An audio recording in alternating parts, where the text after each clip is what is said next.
going on, my Super Sandwiches? Rhymestyle here, joined by Buster this time, and today we're going to be talking about episode 33 of Dragon Ball Super. Here, take this treat. You want to go away? You want this treat? You want this treat? You want this? Come get on the camera. Come be cute in front of the camera. Buster, come here. Get this. Want this? Come on. Come get this treat. Look, it's right here. It's right here. Come get it. Be in the camera, dog. No, he doesn't want to be in the camera. All right, fine. You can just take a treat and go away. All right, episode 33 of Dragon Ball Super. Let's actually talk about the series itself. Not the details, but the episode. For starters, I do want to say, compared to the last couple episodes, episode 30, what are you doing? Now you want to get in the camera? Go away. Go away. You go away. Compared to the previous episodes in Dragon Ball Super in the Champa arc, by far, the execution in this one was probably not the best. You probably noticed that as you watch yourself. Not saying it was horrible. I still enjoyed it because it was brand new material, but it definitely was a lot different compared to the last two in terms of quality. But nevertheless, really just the choreography that kind of threw me off. The fighting, because I mean, for fighting you want it to be intense, and when Goku was throwing those punches at Botamo, and he just kind of, it just looked really awkward because it's kind of like this, and that to me just didn't really sit right with me. And same thing what happened when we saw Goku fighting against Frost. It wasn't as great as it should have been. Now, it was still very enjoyable and entertaining because it was brand new material. Like I said, the advantage we will have with the Champa arc from now on is no matter how bad the episode is in terms of execution, it's still going to be cool because it's brand new material, so I can let it slide. But let me know your thoughts in the comment section below. I already know a lot of you guys expressed your opinions on Twitter so far. By the way, at Rhymestyle, in case you don't follow me on Twitter. A lot of people already expressed opinions about the whole animation, execution, all that stuff on Twitter, so I already know how most of you guys feel, but anybody else, if you want to chime in on that, feel free to drop your thoughts in the comment section below. Now let's actually break down the episode piece by piece. In case you missed it, we have the beginning of the tournament that kind of started in last week's episode. We have Botamo and Goku, and this time they actually face off just like in the manga, exactly like in the manga. Goku is attacking Botamo, but he can't do any damage to him because he apparently has the ability to send the damage somewhere else.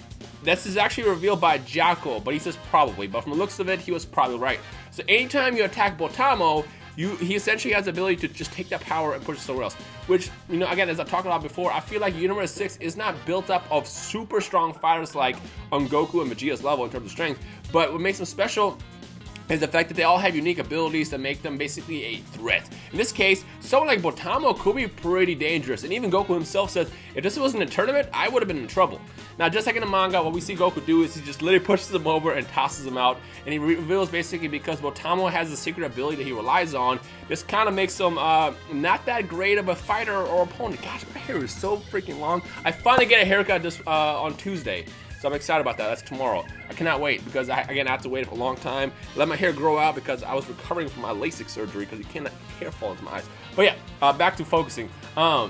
Basically, Botamo's big flaw is the fact that he relies too much on his power as opposed to being a martial artist, which I hope that Botamo learns this after this tournament, where he goes back to Universe 6 and trains himself to rely on his strength as well as ability, because then he can be a threat.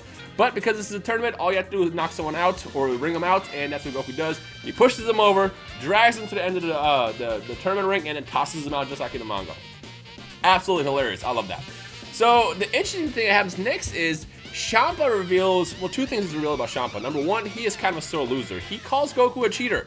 He literally gets mad and just tries to figure out a way to get this win. So based off of that interaction alone, I know what kind of person Champa is. And I feel like he's not going, if it comes down to Team Universe 6 losing, he's not going to accept it. I feel like he's going to do something to, like, he's like that kid that's like, oh, well, you won, but you lost because you did this or that. So like, and he has that kind of like childishness to him. So that was interesting to see. The other thing I noticed is that he has no clue what his team is made up of. Like Beerus and Whis, well, Whis obviously knows because Vados knows, but Beerus and Whis, they know their team. They know Goku and Vegeta are pretty powerful. They don't know much about Piccolo, but I'm pretty sure they know enough to be like, okay, well, you know what? If Goku and Vegeta can trust him, he should be good. But ultimately, they know most of their fate is in Monaka.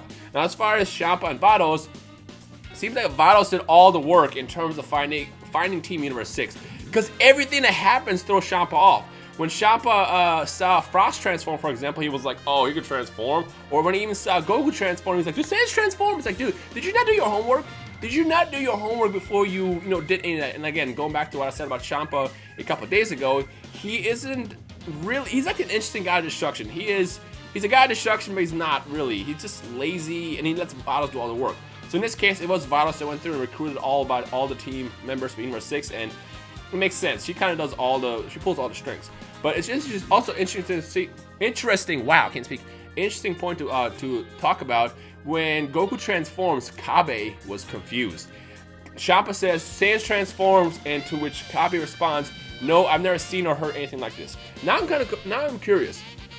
What if? Okay, so there's two theories. One theory is since the Saiyans in Universe 6 evolved to not have tails, the theory that's been going on the internet is that the Saiyans in Universe 6 are already really strong as is. So they don't really have to rely on Super Saiyan or transformations. On top of that, because Universe 6 is so peaceful, there's no real reason to like train per se or anything. Because like we see that Universe 6 is I guess plus side to live in that universe is Frost, number one, is a peacekeeper. The only reason why he joined the tournament in the first place is because Vados offered him Champa's assistance. Meaning, if Universe 6 wins, then the peacekeeping efforts will incredibly have a huge increase, and then the God of Destruction, ironically, will be helping Frost keep peace in that universe, which is kind of funny. Also, it's funny because he mentions how it's like when Frost is like losing, it's like, oh well, if Frost doesn't win, then that means we can't help. It's like you're a God of Destruction, you're not supposed to say that.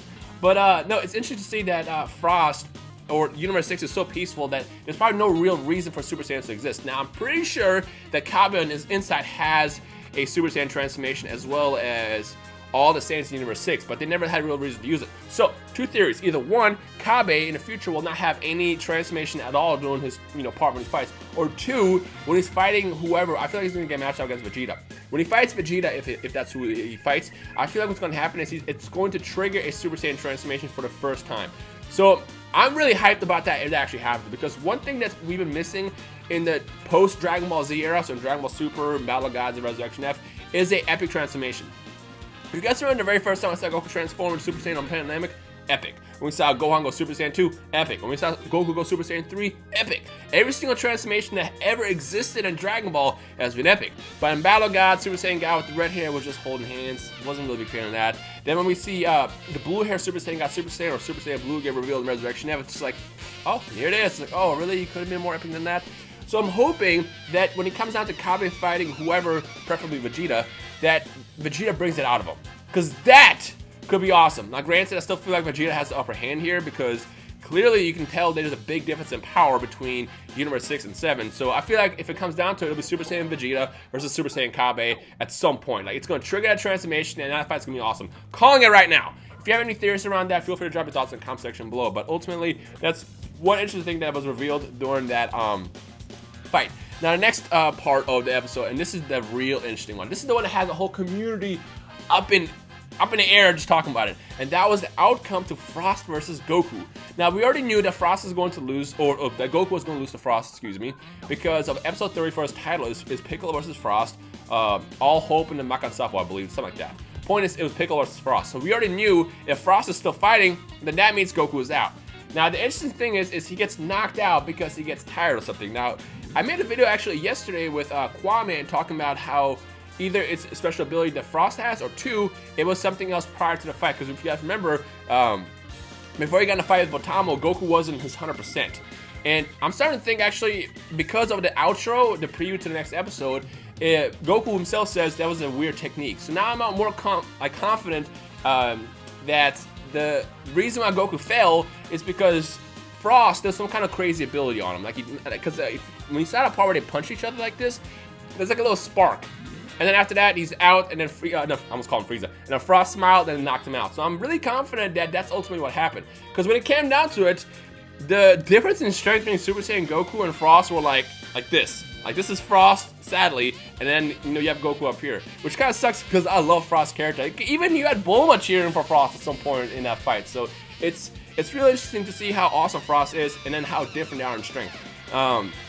Two more things I'll say about Frost before I forget. One, I don't think he has a golden form or like an ultimate evolution, only because he reveals that he uses his third form, the Assault form, mostly, and he's used his final form once before, but he accidentally killed an evildoer because he can't control his power. So because of that, he doesn't really use that. So because in a way he's afraid of his final form, I feel like he probably didn't push his body past that point to get even stronger. Because on top of that, you don't really need it. Because from the looks of it, Frost is already powerful as is in his universe, and because of that, I feel like he never really pushed his body. So when it comes down to it, when he fights Piccolo, I feel like they'll be more on the same playing field, and that's going to be an interesting fight. So if it wasn't for that secret ability to knock Goku out, he would have easily lost, which sucks, because I mean, we all kind of want Frost to win. You can't tell me you're watching Dragon Ball Super episode 33 thinking, damn, I want Frost to lose. No, you want him to win, because he's a good guy. He's helping children, he's like stopping wars.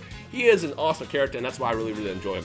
Frost is better than Frieza. Calling that right now. Well, saying that right now. In terms of characters, not like strength and stuff like that. I just like his character a lot better.